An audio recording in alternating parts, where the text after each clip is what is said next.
We already ranked the top 20 most streamed songs of 2024. And now we're going to rank the most streamed albums, the top 30 most streamed albums according to Spotify. At number 30, the 30th most streamed album of 2024 is the Linkin Park record, which I think honestly could have gone worse. I feel like their sound does, at points of this record, sound really subdued compared to like Hyper Theory or Meteora, but there are songs on here that kind of do sound like vintage Linkin Park. And I think the vocalist, Scientologist or not, didn't do a terrible job. It's just not Chester. It's not going to be Chester. And again, I think that's why they chose a female vocalist on this album, is simply because they tried to like remove the comparisons to Chester. And yeah, I do think that Heavy is the Crown is a banger. It definitely had some weak moments, and I think overall they didn't focus on a singular sound, which I think is a problem that the band had way later in their career in general. And this album really just felt like they were throwing things at the wall and seeing what sticks. This new version of the band is just kind of trying to find themselves, but it could have gone worse, honestly. All right, 29th most streamed album of 2024 is the new Bring Me the Horizon record, which their EP that came out in 2020, what was it called?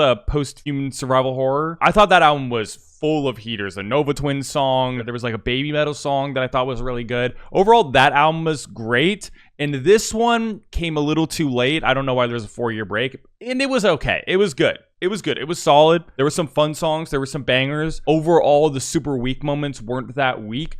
I just felt like I wish that they stuck to the sound that the first album in this series, or the first project in this series, had. I'm going to put Bring Me the Horizon good. 28 is Yeat, which this is the first Yeat album that I actually really liked. Is it great though? I just loved this like post-apocalyptic sort of vibe that this album has. Yeah, it's a little bit of an industrial trap record. Obviously, Yeat still isn't churning out like great lyrics, but I think overall this album is really fun. It's really good. It's got a great sound to it. I'm going to put it in good for now. I might move it up to great, but I think overall this was a really fun trap album. If this didn't come out later in the year, I think it would be higher, but at 27 is GNX, which Kendrick Lamar, it's an amazing album. The more I've listened to this album, the more I ended up liking it. It isn't like necessarily as conceptual as something like T-Pab or Good Kid, Mad City, but I think that there are conceptual songs in it, so it has that stuff for those like super nerdy lyrical people, but it also has just like straight up bangers in like silly songs like Peekaboo, which is not my favorite on the album, but I can understand why people would like it, because even when Kendrick is trolling, it's obvious that he's trying to be funny. You know, so he already had an amazing year with all of the Drake disses and stuff like that. He just ended up making it a better year, and then he's going to cap it all off in February with the Super Bowl. So Kendrick, an amazing, known Kendrick Glazer or whatever you want to call me, but I don't care. This album's fantastic. Kali Uchis. Yeah, I thought this Kali Uchis album was great. The one thing that will always stick out to me about Kali Uchis as an artist and as a Latin pop artist, nobody does Spanglish better than her. She can switch back and forth from Spanish and English, and it's just like always seamless. And yeah, obviously she has an amazing voice. I could do without like some of the reggaeton, like Latin pop stuff at the end of the album. Like, I don't think this album needed bangers. I liked it a little bit more when it was doing just kind of like chiller, more relaxed R&B stuff. But overall, I think the album is still great at the end of the day. Okay, 25, Rosie by Rose. I liked APT. I liked the single, but beyond that, there really isn't much here for me. There was not much here for me. I don't know if I was expecting it or not, but like I wanted this album to be a little bit more like APT. Unfortunately, it is just stuffed with ballads, which just seems to be a reoccurring theme with a lot of pop artists. They release their bangers, right? They release their lead single as this song that is all upbeat and like, you know, goes hard, massive radio play sort of song, which is APT in this circumstance. And then you get to the album and it doesn't sound like that at all. It's just ballad after ballad. Obviously, Sour is a better album, but that was my initial issue with Sour. I don't think it's bad, but unfortunately it was really boring. And I wish they didn't go the ballads route. Okay, Gunna. I'm sorry. Gunna bores me to death. Gunna has yet to release an album that I really like. He bores me to death. Gunna, every once in a while, can have a feature I like or an individual song that I like. But like at the end of the day, there isn't going to be a moment where I want to listen to a trap album like a Gunna album and not just listen to Young Thug or any of his other contemporaries or people that came before him that made way better trap music than he did. I don't think he's going to win me over. 23, Chromacopia. Tyler's visionary, man. I think it makes sense that both Tyler and Kendrick are up here because I said this earlier in the year. There are very few other hip hop artists. In fact, I think these are the only two hip hop artists in the mainstream at the highest level that are also visionaries and are also putting art at the forefront of what they're doing rather than sales. Anyway, yeah, I think this album is great, very personal. The subjects that he attacks on here are interesting, and as always, it's one of the best self-produced albums of the year, same as every time Tyler puts out a record. So, moving on to Falling in Reverse. What's this album called? Popular Monster. This might need a new tier. I think we need to make an awful tier. Honestly, until like somewhat recently with Roddy Radke, doing all of his shenanigans online. That's how I really found out who Falling in Reverse was. This is the first full album I've heard from Falling in Reverse, I think. Oh my God. How is this popular? It's actually mind-blowing to me. It's some of the worst rap rock I think I've ever heard in my entire life. It has the maturity of somebody that is like a middle schooler. Like, it is insane.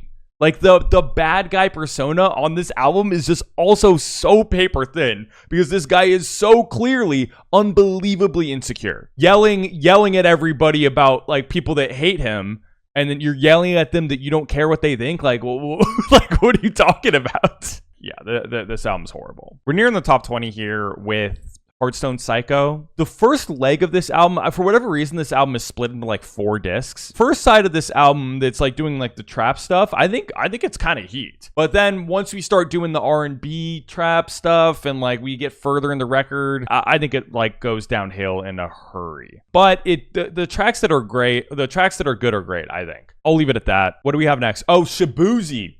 The Shaboozey album. Honestly, I think it could have been worse. I think that there were worse country albums this year. I'd probably take this one over the Post Malone album. But I think that this genre is so unadventurous a lot of the time that the most interesting thing about this album is that it did interpolate Tipsy. But once you actually listen to the album, there isn't a ton of that. Country album that interpolates rap music thing.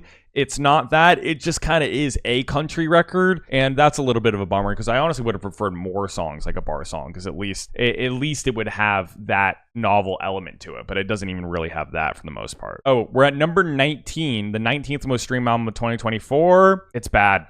It's bad. The Death of Slim Shady is bad. I don't care if you think that the concept is good. I know a lot of people argue like, oh my God, you can't hate this album. You can't hate this album. It's a concept album.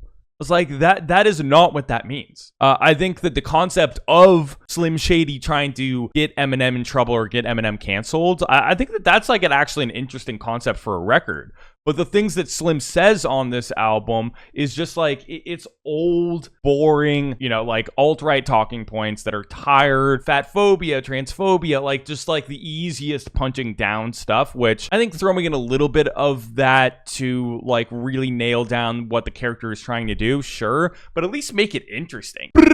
Pronouns. Like, bro, what are we doing? The subjects that are going to get him canceled are just so they're all so softball. And the worst part is that it could have been cool. At 18, Cowboy Carter. I'm going to put it at the top of great for now. I might move it up. It is such a big album. It is so grand. It is so sprawling. It's a journey. Like, this is a journey of a record. And it is so far from a country album or just a country album. It's more of a Beyonce album than a country album is what I've been saying about this record. I think the only reason I'm putting it in great, and I might move it up to amazing, because I do think it's probably it's easily a top 20 album of the year. It doesn't have a lot of replay value. You know why?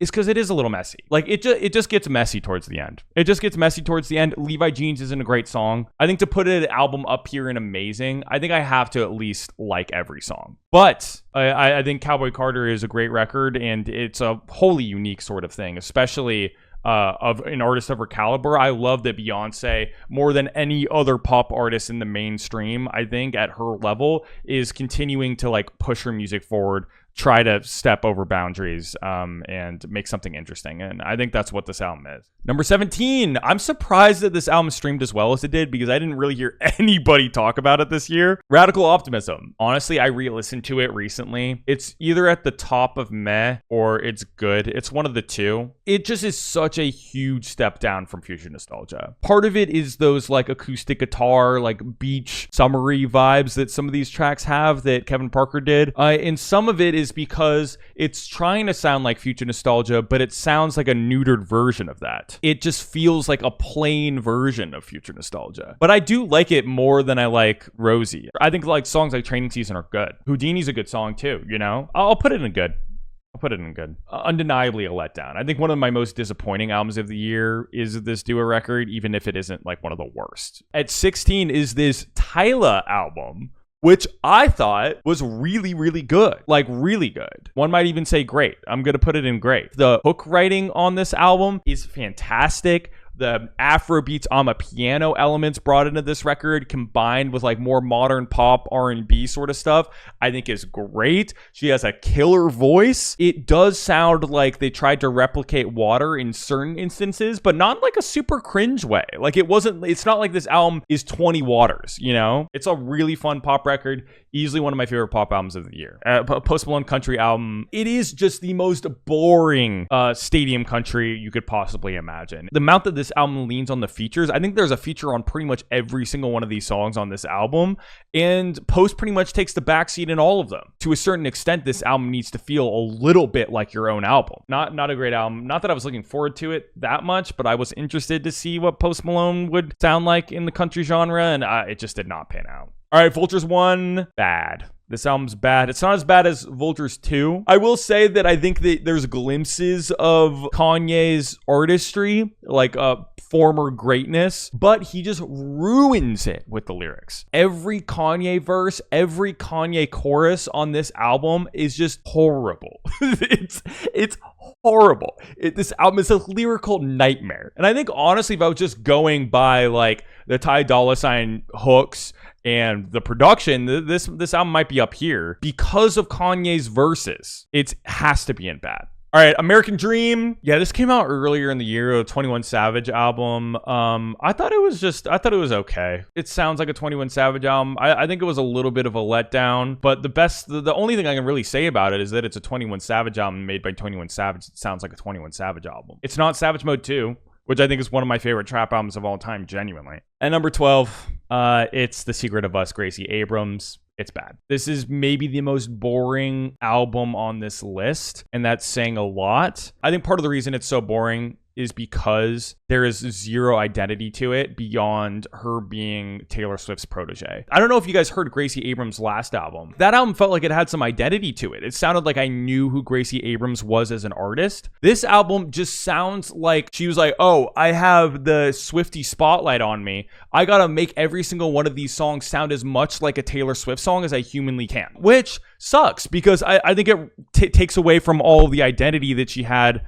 with her debut record. Even though I wasn't the biggest fan of Good Riddance, it was still her, and it felt a little bit more like her. It was so painfully obvious with this record, especially because she only had one feature on the entire record, and it was a Taylor Swift feature. Gracie's entire fan base is now just off-duty Swifties. And where is her identity going to come after this? All right, We Don't Trust You, Future and Metro Boomin. I thought this was good. You know, I don't think it needed to be like an hour plus long. It does get a little stale towards the end of it, but I think it's a fun album. Metro brings it in terms of the production. Future actually has some fun hooks on there.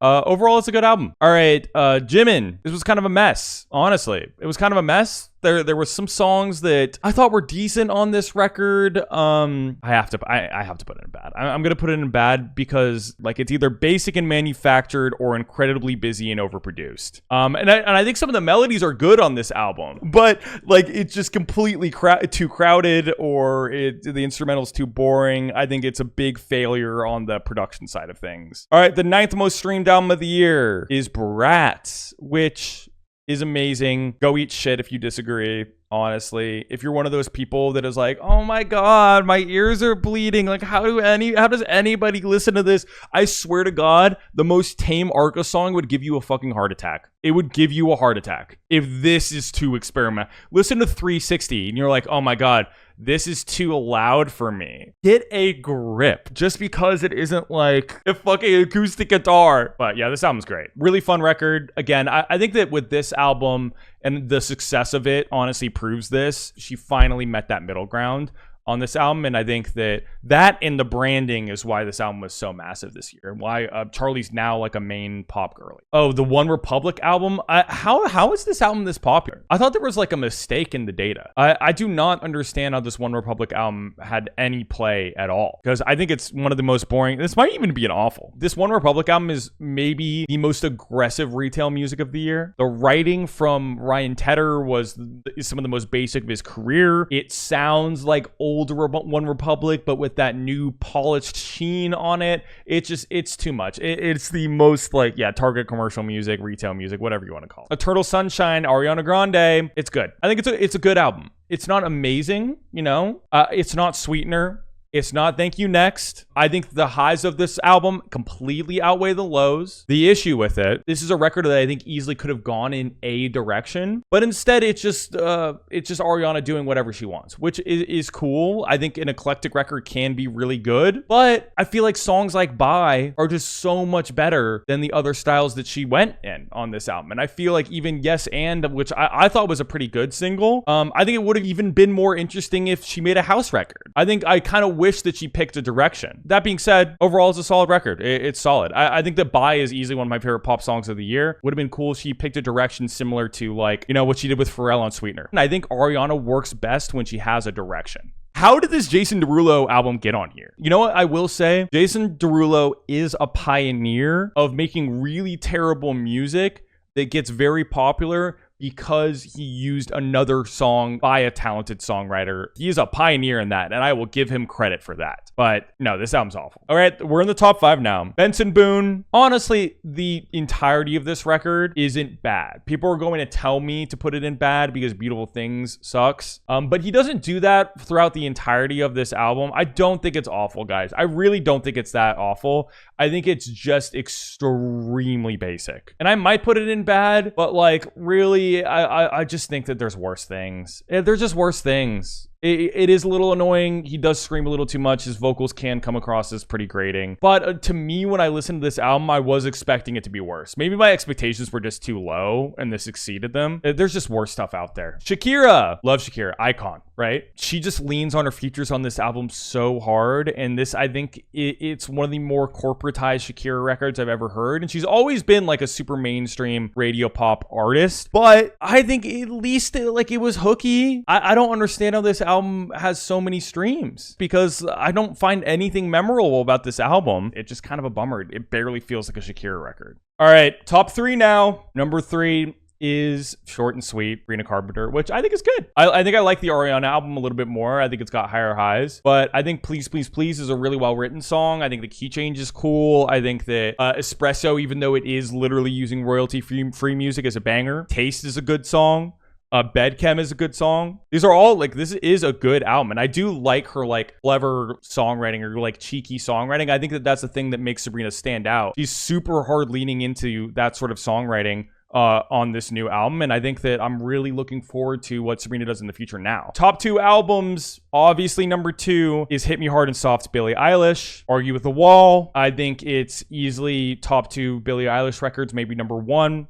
I think that Billie really took the reins of songwriting on this album and didn't lean as much on Phineas, which she said. And you can really tell with this album because it feels extremely mature. It feels more personal than I think her previous albums. And it feels like Billie really is coming into her own as a songwriter and as an individualist. Billie's debut album, I think that the production is the coolest part about that entire record. Whereas I think on this one, the songwriting is the most interesting part about this album for me. I think vocally she kills it. I love the dark imagery that she uses. I think the aesthetic of this album matches perfectly with the visuals. And I just think overall, this is a hauntingly beautiful record at certain points. I think Blue is one of the best songs of the year.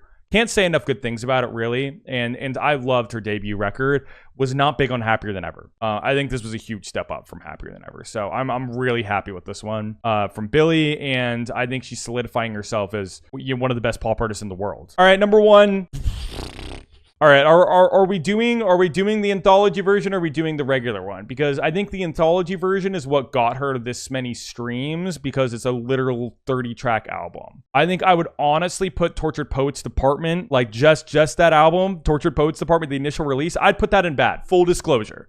But the anthology version, I think it's just okay. I think it's just okay, because the thing is if we separated the anthology version, if we separated the last half of this album, I might even put it in good, at the bottom of good, because I think that while there are some boring and there's some really bad tracks on it. What's that song, So High School? That's on the anthology version, right? No, look me in the eyes and tell me So High School isn't absurdly cringe for a 34-year-old woman to make. Chloe or Sam or Sophia or Marcus, like that song, great. Okay? Peak Taylor Swift songwriting. I think really strong songwriting from Taylor. And there's moments like what the Black Dog, where the production's good. I think this album, the anthology version of this album, has some moments. I'll start with the overarching issue with this album.